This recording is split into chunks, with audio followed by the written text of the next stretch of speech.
It's been a while since I've been this excited on a company. Imagine Uber and Shopify combined to create a solution that could be a HIMS killer. This company is Hydrate.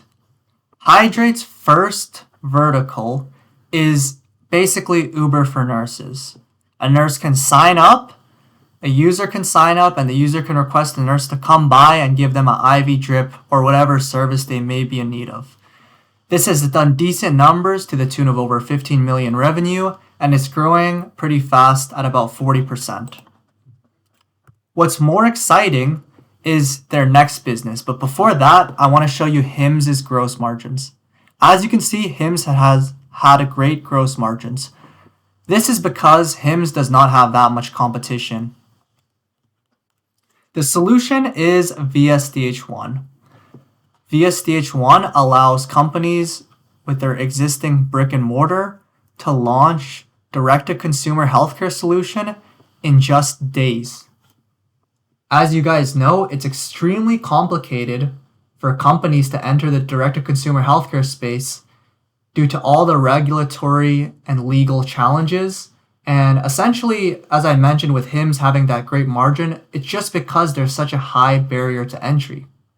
But what VSDH1 does is it allows them to enter. Just like a company can make a website on Shopify, a healthcare company can make their direct-to-consumer solution with VSDH1 and compete with HIMS.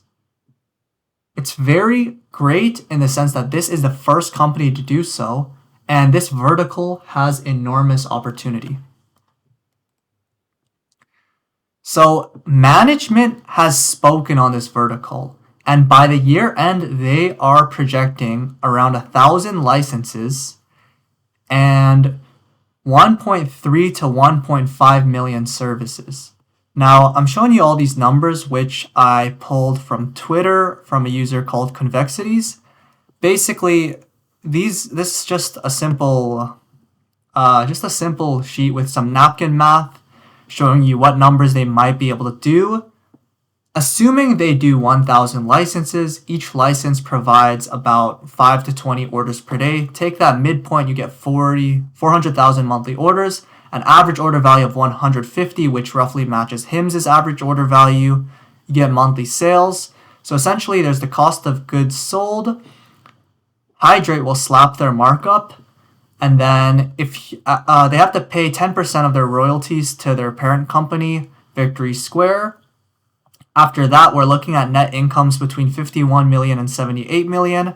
Now, this current market cap number is outdated, but essentially, right now they're likely in the range of 100,000 to 200,000 monthly orders once they onboard their licensees. And yeah, they have already signed over 350 licenses, so they're on track for their year-end target.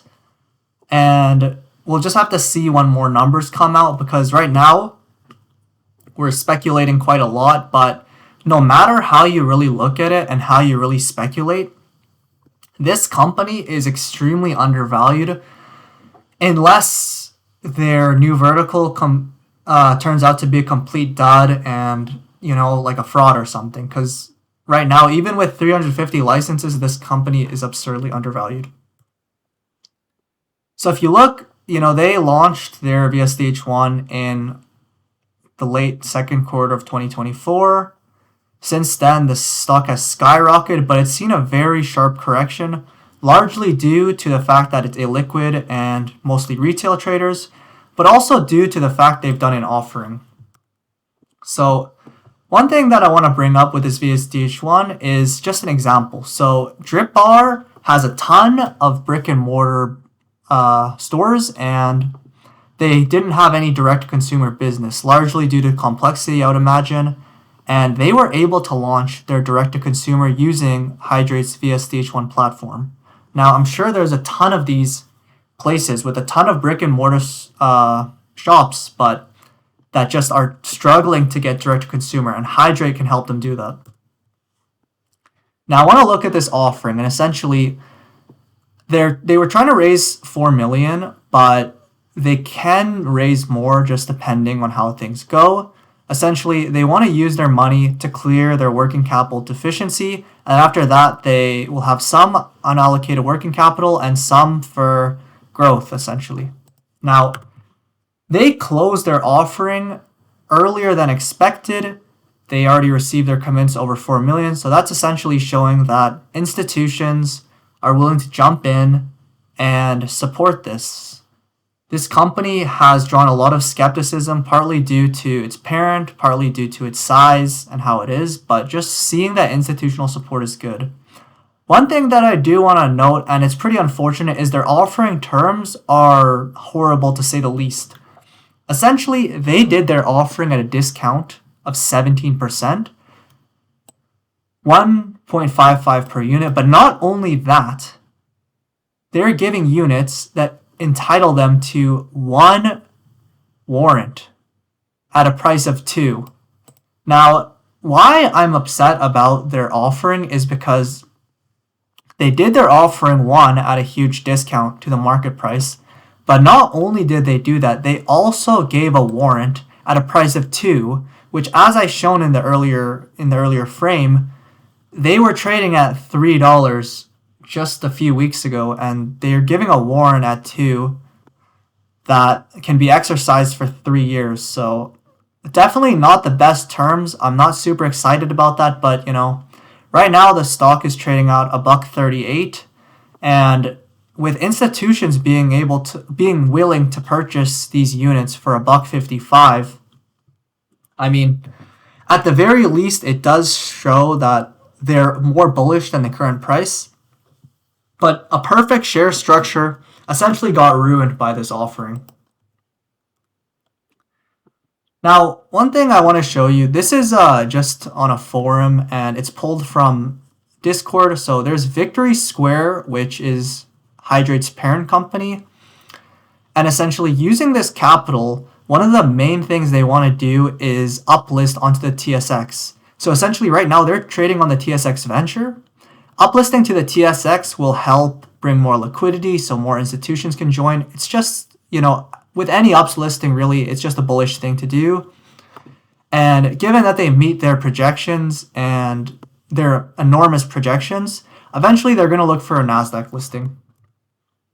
Now, just like any company, there are risks, and with Hydrate, the risks are enormous. There's a ton of red flags. Now, most of them are not exactly with Hydrate themselves, but with Victory Square, which is their parent company. So if you look, Victory Square, essentially in 2020, they had a fake COVID test kit. I won't comment too much about this, but essentially that's no good, and you guys are welcome to do more research. Victory Square also was the parent of Fonzite, and this company got delisted. So once again, another measure of quite a poor track record. And then Victory Square, the parent of Game On. So Game On were late in their filings, and to my understanding, they've gotten delisted. So I'm telling you all this bad stuff because it's important to know the risks, and Hydrate has enormous upside. If its projections are met, it'd be trading at a forward P of less than 1. Given that its projections are not met and only a third of it's met, it would still be extremely undervalued. But what is the major red flag here really is just Victory Square as the parent company. Like, this company has one of the worst track records imaginable. And another thing is with their dilution, institutions have shown support, so I would be pretty hesitant to call this kind of like a pump and dump or a fraud. But I mean, a company that's putting all these great press releases out talking about the future and how great their new business is going to be because they need to raise capital. I mean, this is a story that has probably been repeated numerous times on the TSX Venture. So it's essentially a question of, do you believe management and to what extent? Because if you believe them to even a quarter of the extent they're talking, it's a stock with great upside and great potential. If you think that it's just another Victory Square fraud, essentially, then it'd be pretty tough to make this an investment. But anyway, I thought I'd share this with you guys because I believe this has 10 bagger potential, and I think there's very few opportunities that are as valuable as this one. But that's all. If you guys have any questions, feel free to let me know in the comments.